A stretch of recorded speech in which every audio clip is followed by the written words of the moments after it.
এবং সুধীমণ্ডলী এবং সাংবাদিক বন্ধুগণ, আসসালামু আলাইকুম রহমতুল্লাহ। বাজেট ইতিমধ্যে অনেক আলোচনা হয়েছে। বাজেট এমন একটি বিষয় যেখানে এক কথায় আলোচনা করলে কিছুই বোঝানো যায় না। 1 মিনিট 2 মিনিট করে দেওয়া হয়েছে, এটাতে আজ উপায় ছিল না। আমারও কয়েক মিনিটের ব্যাপারে আলোচনা আমি করব।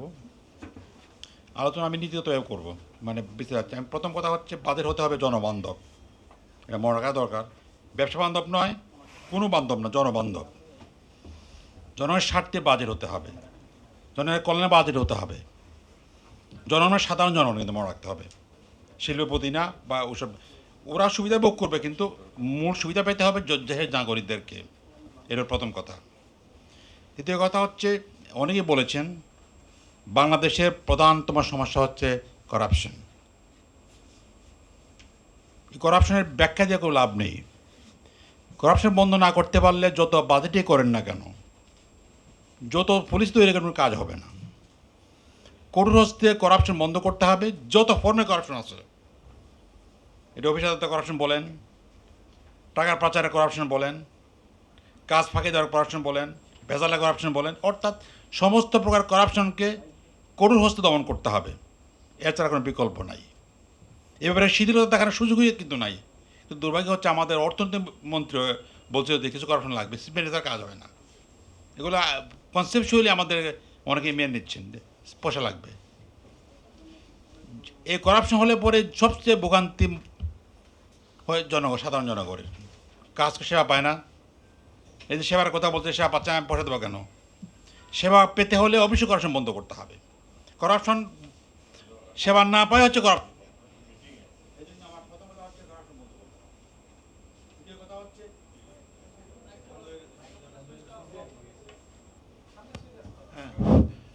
দ্বিতীয় কথা হচ্ছে ইনফ্লেশন। মুদ্রাস্ফীতির যে অবস্থা দাঁড়িয়েছে সাধারণ জনগণের জন্য, এটা অত্যন্ত ভোগান্তির কারণ। এটা বন্ধ করতে হবে, এটা কমাতে হবে। তৃতীয় হচ্ছে এমপ্লয়মেন্ট। লক্ষ লক্ষ যুবকরা বেকার, কাজ পাচ্ছে না। এই অবস্থায় দেশ চলতে পারে না। তরুণদেরকে কাজে লাগাতে হলে এমপ্লয়মেন্টের ব্যবস্থা করতে হবে। এমপ্লয়মেন্ট ব্যবস্থা করার জন্য যা করা প্রয়োজন সেই কাজগুলো করতে হবে। এবং সাথে সাথে মনে রাখা দরকার যে আমাদের শিক্ষাকে কোয়ালিটি জোর দিতে হবে। শিক্ষা এখন আছে, এটা কোয়ালিটি সম্পন্ন না। এটা আপনার সবাই বুঝেন যে কোয়ালিটি এডুকেশন বলতে কী বোঝায়, এটা করতে হবে। এরপরে কথা হচ্ছে হেলথ কেয়ার, স্বাস্থ্যসেবা। এটা হচ্ছে দেশের জন্য অত্যন্ত গুরুত্বপূর্ণ বিষয়। এর সঙ্গে জড়িত হচ্ছে স্বাস্থ্য ট্যুরিজম, যেটাকে হেলথ ট্যুরিজম যেটাকে বলি আমরা।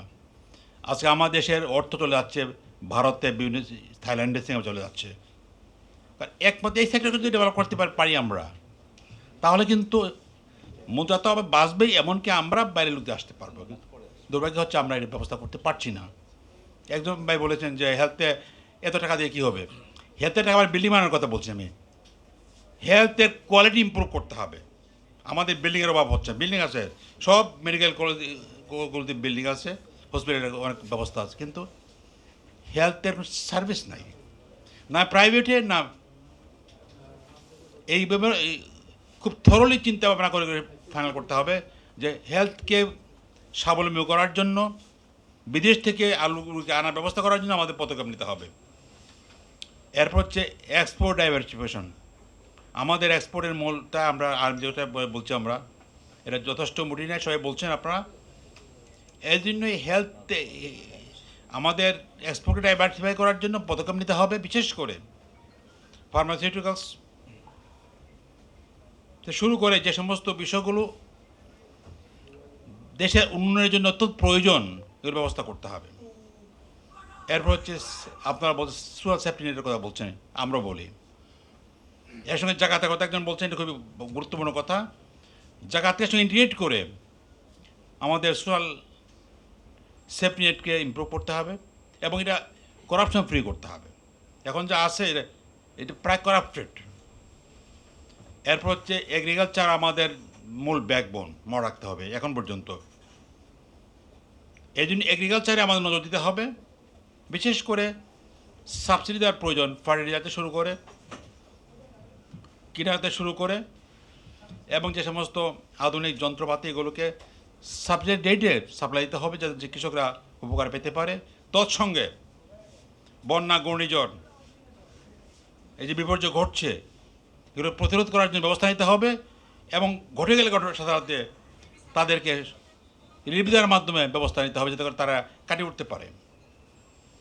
এরপর হচ্ছে আমাদের যে ইনফ্রাস্ট্রাকচারের কথা আমরা বলছি, অনেক রাস্তাঘাট হয়েছে, রাস্তাঘাট হওয়াকে অনেক উন্নয়ন মনে করে, এবং অতীতে এটা করা হয়েছে, এবং সমস্ত ডিক্টেটররা এই কাজটা করেছে সব দেশে।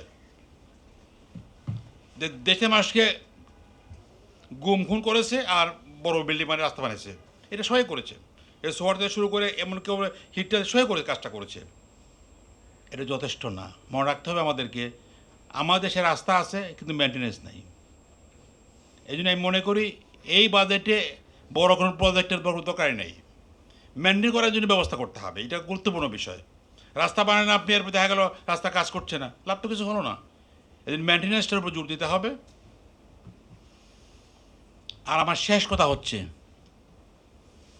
যে দেশের রাজনীতিকে মানবিক করতে হবে, গণতান্ত্রিক করতে হবে, মানুষের স্বার্থে ব্যবস্থা করতে হবে, দলের স্বার্থে বা ব্যক্তির স্বার্থে নয়।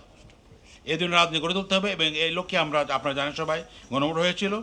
কিন্তু আনফর্চুনেটলি এই গভর্নমেন্ট এড়িয়ে যাচ্ছে। আমরা আবার দাবি করছি গণভোটের রায় খেয়ে বাস্তবায়ন করার উদ্যোগ নিতে হবে, এবং এরা সরকারি দল বিরোধী সবাইকে মিলে কাজটা করতে হবে।